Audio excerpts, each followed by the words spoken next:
In spring 1986, the Soviet Union faced a catastrophe that struck deeper than just a reactor. They lost a city, and for 3 decades, the truth remained buried beneath layers of silence.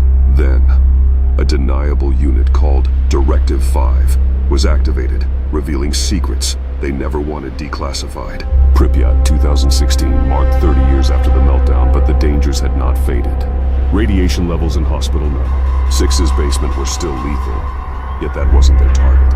Their mission was to intercept a strange, low-frequency transmission emanating from the new Safe Confinement. This immense steel arch was supposed to forever contain the sarcophagus, yet something lurked inside. The transmission was neither Russian nor Ukrainian. It was foreign and unsettling.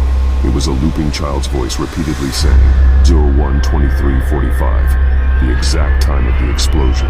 Directive 5 dropped 3 operators 12 clicks north of Chernobyl without air support. Their call signs were Ghost, Stalker, and Zero.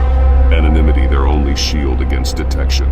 Infrared cutoffs and internal comms kept them isolated inside that radioactive nightmare. Ghost carried a suppressed VSS Vintoris, sleek and deadly, ready for unseen conflicts. Zero's powerful Geiger scanner mapped radiation levels in real time, adding a layer of security. The first anomaly was the Ferris wheel, eerily still, yet suddenly dangerously radioactive. Ghost whispered. The wheel wasn't hot last month, his voice tense with suspicion.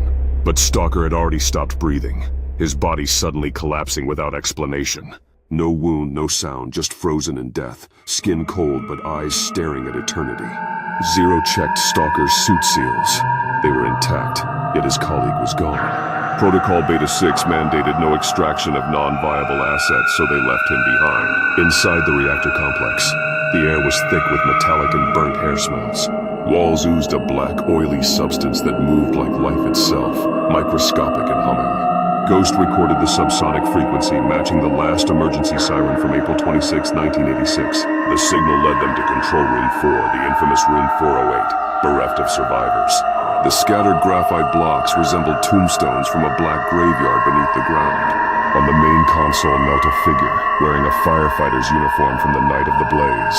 No respirator concealed its face, yet the dosimeter showed 0 radiation levels in disbelief. Impossible. The concrete beneath should have registered over 120 Röntgen, yet the figure was untouched. Zero raised his Vintorez cautiously, commanding the figure to identify itself.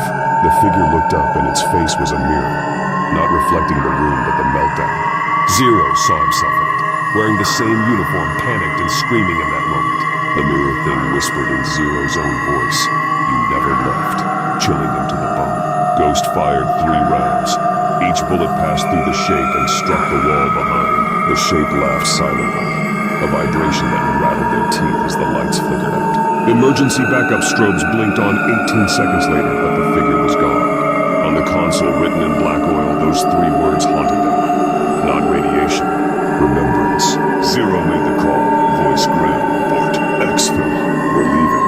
They sprinted 4 kilometers through the glowing red forest, the trees absorbing cesium-137. Ghost's dosimeter shattered at 500 Röntgen, blistering Zero's left hand inside sealed gloves. Behind them, the plant's speakers crackled to life with a ghostly echo of 1986's siren. They reached their extraction point at 0422 when the chopper appeared on the horizon. Zero suddenly stopped, turning to Ghost, voice strained. The child's voice, 01-23-45. Ghost froze, calculating. 0422 plus 45 minutes is 5:07, the base arrival time. But the chopper had no base to land at. Only silence and empty sky. The pilot opened the side door. Ghost climbed swiftly inside, clutching his weapon tightly.